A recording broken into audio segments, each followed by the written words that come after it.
Research helps us to seek the truth, to solve our social or scientific problems, and to find meaning in our lives through creative activities. Most important, research will become a critical element to help guide Nevada's economic recovery. We are grateful for the support from our governor, Nevada State Legislature, and all our generous donors, and hope they will continue to invest in our commitment to research excellence as the cornerstone of UNLV, both for the benefit of our students and for the people of the entire state. Our leader in this mission, Dr. Keith E. Whitfield, is a highly esteemed scholar and researcher. He is the 11th president of UNLV and former provost and senior vice president of academic affairs and a professor of psychology at Wayne State University. He received a BA in psychology from the College of Santa Fe and MA and PhD degrees in lifespan development psychology from Texas Tech University, and did postdoctoral work in quantitative genetics at the University of Colorado, Boulder. President Whitfield is a champion of student and faculty success, innovation, entrepreneurship, and interdisciplinary research. His broad higher education experience includes developing programs and institutional policies that promote social and economic equity and financial stability. He has also devoted a considerable amount of time to faculty development, particularly for junior scholars. Dr. Whitfield remains an active scholar. His research examines the etiology of individual variation in health and individual differences in cognition due to health conditions. Dr. Whitfield works with researchers from Sweden, Russia, Finland, and the United States.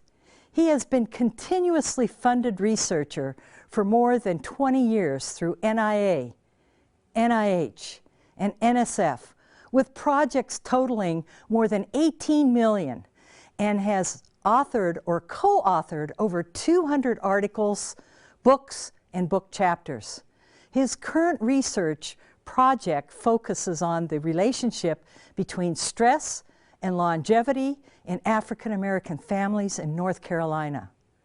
It has been my privilege to work closely with President Whitfield over the last several months and during a very, very unique academic year.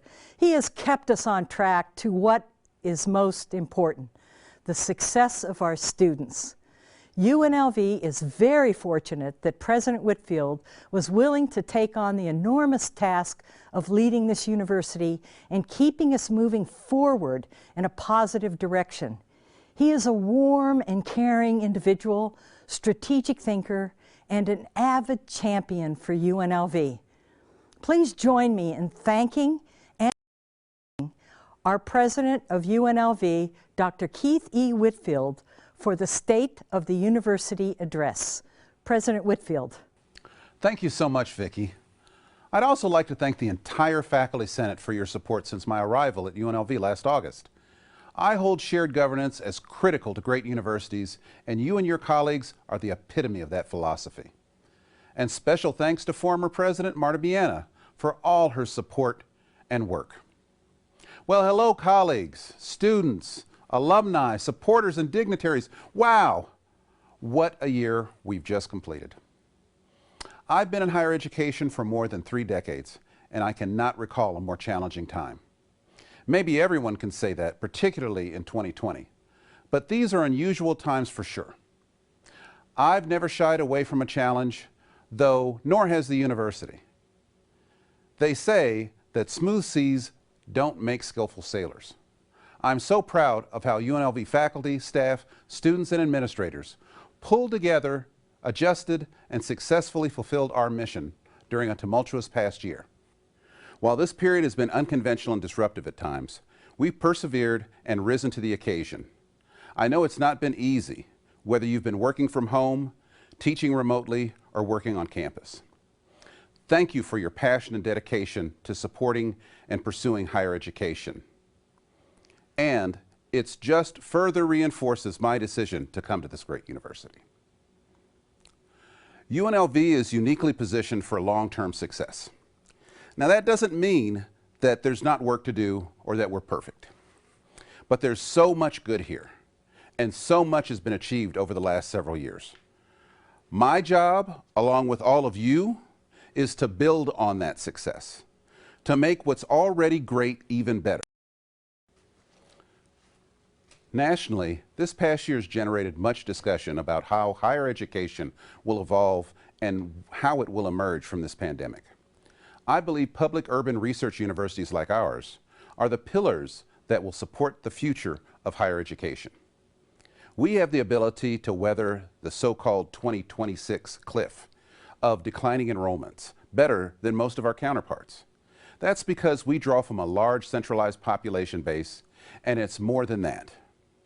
Public urban research universities are situated in major metropolitan areas and have more opportunities to develop partnerships and become integrated into economic and community issues. And we're seeing that firsthand here at UNLV. As the university recently ranked within the top 10% for social mobility for our graduates, this index by CollegeNet rates all four-year U.S. colleges and universities based on how they effectively enroll students from under-resourced backgrounds and graduate them into well-paying jobs. Simply put, UNLV provides an opportunity for people to change their lives and the lives of their families. We also help address community issues, and there's perhaps no better example of that than the COVID-19 pandemic. And the role the university has played and is playing and will play to support the region and the state. This includes both fighting the virus and helping pull the state from the economic downturn. Nearly every college and school at UNLV has been involved, from the arts to the sciences, and this is especially true of our schools of public health, nursing, medicine, integrated health sciences, dental medicine, and the colleges of education and sciences.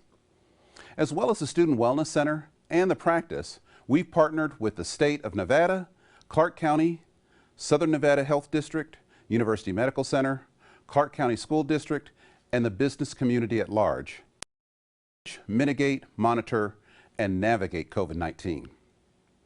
Our efforts have included counseling, contact tracing, testing, and now vaccinating. Creating test files and personal protective equipment have also been some of our efforts.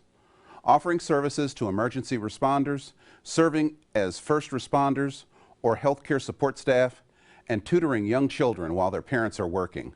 Our schools of medicine opened one of the first testing locations during the earliest days of the pandemic. And now they and the School of Nursing are helping lead the effort to vaccinate many in our community.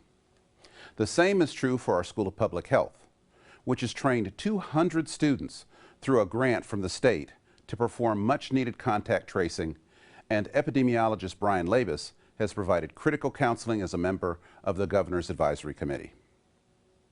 These are perfect examples of how our university can build community within Las Vegas. It means being a resource, applying our expertise, and partnering to address issues in the community where we all live and work.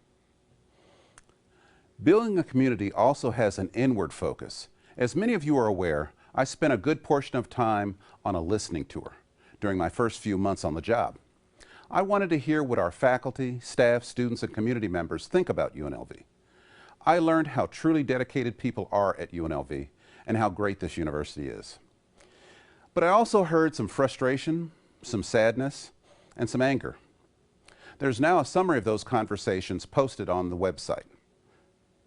Building a community which actively ensures that everyone on campus feels welcome and heard is an area of concentration for university leadership. We will continue to acknowledge and address cultural issues at our university. Cultural, though, sounds like a giant amalgamation of colleges and departments with others. I would argue that interpersonal interactions that happen between students and their instructors, how faculty talk to other faculty, how administrative or professional staff interact with classified staff, or even how vice presidents or deans treat their staff and faculty, and their university president, of course. We need to develop a culture that is more equitable and fair. one that's more inclusive, and one where everyone feels like they have the same opportunity or at least an equal voice to be heard.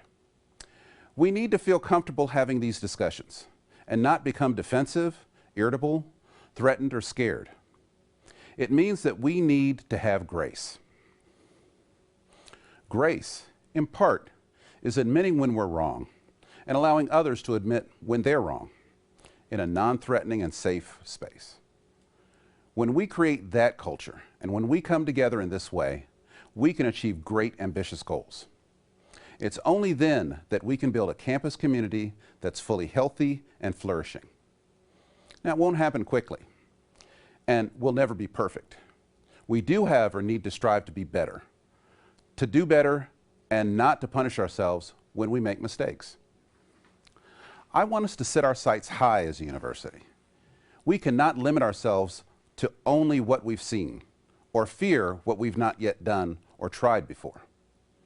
We have to imagine a better place. Now, failure is always a real possibility, and it's only human to try to avoid it. But fear of failure limits our ability to do great things. It makes us believe we are limited by what we see and how we are at this moment.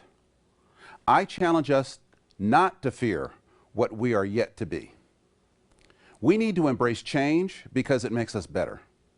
I'm often reminded that I'm the first black president in the 60s of this university. The fact that you hired me means that we can change. I believe that the regents, the faculty, and students supported my nomination because they saw the content of my character, not just the color of my skin. And while I'm the first, I certainly hope that I'm not the last. We have to direct our focus on how we are making change for the betterment of all our students, your coworkers, and your fellow faculty. We need to dream of an even greater university over the next decade. 5 years ago, this university embarked on a top-tier journey that would elevate the university to be recognized as a top public research university in the country. Related conversations started decades ago and continued until they crystallized into a functional plan capturing critically important goals to set our sights on. I have great respect for my predecessors and to the faculty and others who have dedicated precious time, energy, and resources to move that vision forward. We have made remarkable progress on our journey. And in December of 2018, the university achieved a major milestone when it was recognized as a Carnegie R1 or Very High Research University, the gold standard among colleges and universities. Only 3% of colleges and universities in the country are included in the Carnegie R1 ranking. So it's bolstered the reputation and brand of UNLV. And in early 2020, we earned Carnegie's highest measure for community engagement, also a remarkable feat. But these achievements are only the beginning of what we can accomplish. Listening to you and seeing what we have here, there's more we can do, more we should do, and more we plan to do. We continually evaluate our top-tier plans, and I believe it's time to expand the plan's and mission. I refer to this as Top Tier 2.0. It's the next evolution of our aspiration to become an even greater university, or as I say, making great better. Top Tier 2.0 is rooted in the original plan and still recognizes the importance of our key metrics around retention, graduation rates, research expenditures, doctoral degrees granted, non-faculty researchers and postdocs, and community impact. However, it also defines additional metrics in the existing core areas and includes new core goals as well. Top Tier 2.0 is a forward-looking roadmap that our university will continue to refine and follow over the next decade. With respect to student achievement, we've made marked progress over the last several years, but we need to continue to press onward and keep aiming high. Notably, I would like to see our current 6-year graduation rate increase to 60% by 2030. It's a 16-point jump from our current level. To help get us there, we'll launch a student success initiative that includes our ongoing efforts to improve our advisor-to-student ratio from 1 advisor for each 515 students to 1 in 350. We'll also do some national benchmarking, defining best practices, and host a university-wide summit to get everyone engaged on this critical goal. Student success will become an element of relevant leadership evaluations. I should note that graduate student success is integral to this expanded core goal. We need to bolster research, scholarship, and creativity to 1, include multiple inter and cross-disciplinary programs, 2, create more interdisciplinary centers and institutes, and 3, increase research and research productivity and beyond. And lastly, 4, provide student research opportunities at all levels. At this time, I want to take a moment to highlight a couple of research faculty from the College of Sciences who were included in Science Magazine's top 10 breakthroughs of all of 2020. Physicist Ashkan Salamat's work on room temperature superconductivity and astrophysicist Bing Zhang's observation of fast radio bursts or powerful radio waves coming from deep space. In fact, Governor Steve Sisolak mentioned Ash's superconductivity work in his State of the State address last week and referenced how it translates to energy efficiency and economic diversification. I can honestly say my research has never been called out by a governor in a State of the State address. Wow, Ash, that's really impressive. Congratulations to you and Bing for your contributions to the science community and for strengthening the UNLV brand. The Academic Health Center also has been a core goal outlined in the original top-tier strategic plan and will build a stronger structure to support its development, as well as a process to identify timelines, milestones, and major benchmarks over the next 20 years to meet our long-term vision. The Academic Health Center is not a building, but a strategy that integrates and leverages the multiple health science disciplines at UNLV to provide high value and high quality care for the community and medical research opportunities. It will also provide a key source of economic diversity for our economy. We must continue to foster community partnerships, and that includes strengthening and expanding our relationships with the Clark County School District for K through 12 and with CSN. If first-time freshmen or transfer students are better prepared to have stronger skills when entering UNLV, they'll make the transition more easy and have greater success. One recent initiative in this area is the Rebel Summer Series, which our College of Education introduced last year. It's a 5-week summer learning opportunity for local students in grades 2 through 5 that offers web-based courses and activities in science and literacy. Community partnerships must also include civic engagement. Our community needs to help address the homeless issue and food insecurity that many, including some of our students, experience. The work of the Greenspun College of Urban Affairs with the Las Vegas Sands and Nevada Partnership for Homeless Youth to conduct research and develop policy. Addressing this issue is a perfect illustration of how we can make a difference. Faculty and students in social work, criminal justice, public policy and leadership, and communication studies are all involved in carrying out this program. Similar efforts are occurring with the city and county as well. And now for the new core goals in Top Tier 2.0. Economic development will have a more front and center role. We'll pull economic development from its previous shared pathway goal with community partnerships to distinguish its importance while also broadening its scope. It will become an independent core goal to stimulate socioeconomic development. This signifies that we are engaging in these efforts for all people, in all sectors, in all classes, and in all neighborhoods. Socioeconomic development includes a focus on the research park, strengthening industry engagement, and advancing entrepreneurship and innovation. Faculty and students must be active participants for us to move forward on this goal, because strong universities are vital to the economic recovery, development, and sustainability of Southern Nevada. This is our home, and I've seen the commitment you all have to help it thrive. The other new core goal is to promote and support a culture of equity and inclusion. Previously, our top-tier values have alluded to these, but bringing this focus to the forefront and further defining expectations will create actionable items. We will cultivate an environment that is inclusive, welcoming, and supportive for all by assessing and developing conditions necessary for improvement. That includes things like leadership accountability and assessment, programming to address unintentional bias in search committees, faculty and staff mentoring programs to promote success and emphasizing a culture and platforms where all faculty, staff, and students can be heard. Well-known researchers Lee Bowman and Terrence Deal address culture in their work on reframing organizations. It's perhaps the most difficult area for an organization to change. And I know that this new goal may generate some anxiety, maybe even some skepticism.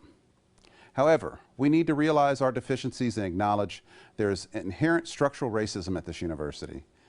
We're not unique in that regard. Most organizations have some element of it. And in most cases, structural racism is unintentional, and it may be something as mundane as policies and practices that impact people differently.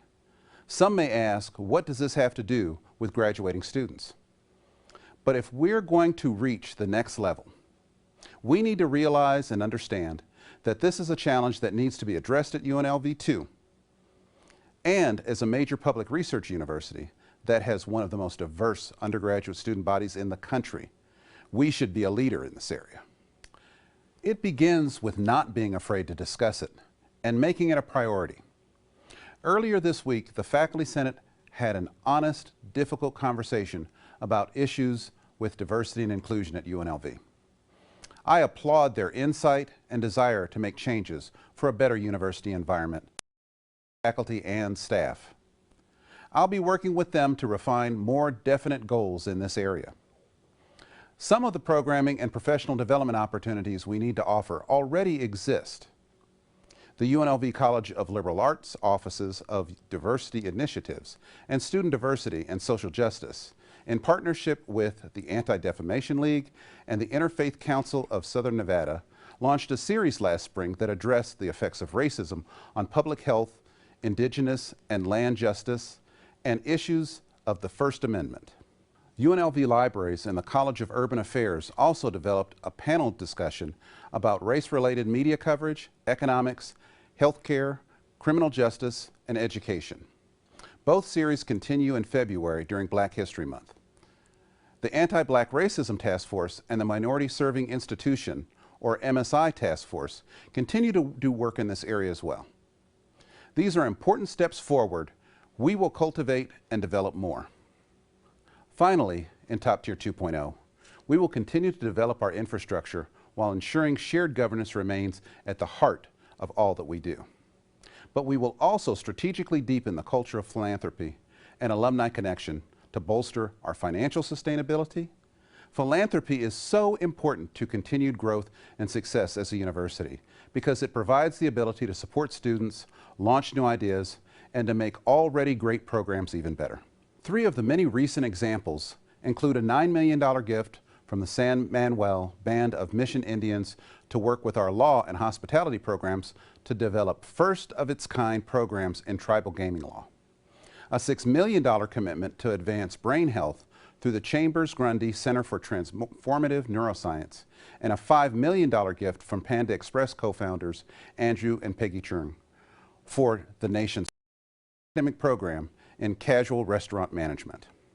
Now, some of these strategies will require organizational shifts. First, as you may have seen earlier this month, I've elevated the position of economic development to vice president, and that function will be separated out from the research division. Now is the time to make this move because economic development and diversification will be critical for the state and the region as we emerge from the pandemic. Second, the position of Chief Diversity Officer will report directly to me, and I'm reviving the Ombuds Office. Both of these directives are designed to provide a more defined avenue for faculty, staff, and students to voice their concerns or issues. Lastly, we will move forward with creating a Vice President for Health Affairs that will advance collaboration among the health sciences schools and ensure the vision, mission, operations, and healthcare services are all strategically aligned. I realize that this may all sound aggressive given the times that we're in. One of the things that you'll frequently hear from me say is that we need to make a dollar out of 15 cents.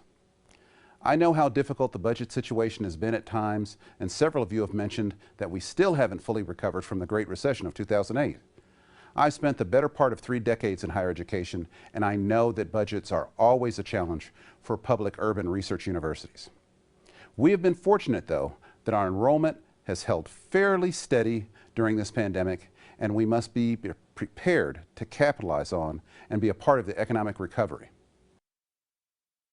Our focus for the Nevada State Legislature this upcoming session will be on economic development and how we can support the state and our partnerships with the Clark County School District and K-12 education.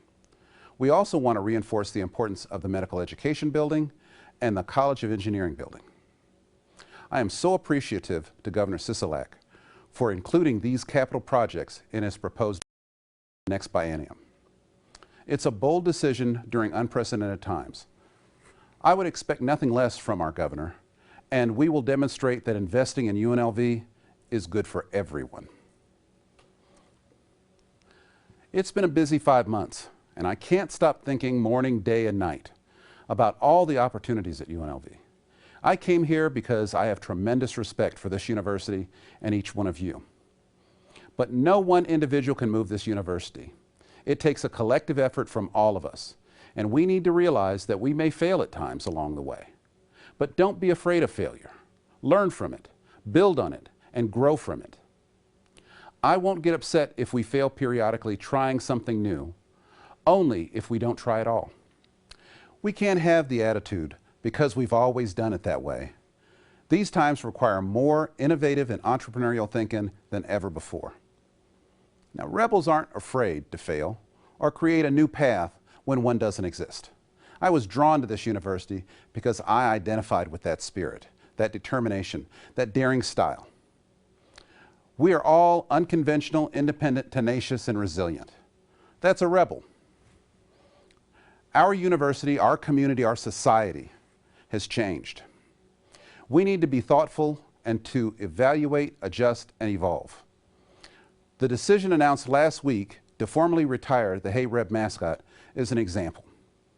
I recognize the different viewpoints on this topic, but we listened, we learned, and we made a thoughtful decision, even if everyone doesn't agree. As UNLV continues to rise as a top public research university, we must do so in a way that represents all of our students, staff, and faculty. My aspiration is for UNLV to become a premier research university that's community-focused and world-leading, where people from all socioeconomic groups and backgrounds can thrive, a university that's caring but practical, a university that hears all voices and has a rich culture, a university where ideas and opportunities live. In closing, I've learned the power of people can move mountains. Change can happen, but it's in your hands. We can be more successful. We can graduate more students. We can obtain more grants. We can do better in our neighborhood and our community. We can make great even better, but it takes all of us to get there. Thank you for your dedication, your ideas, and your continued hard work.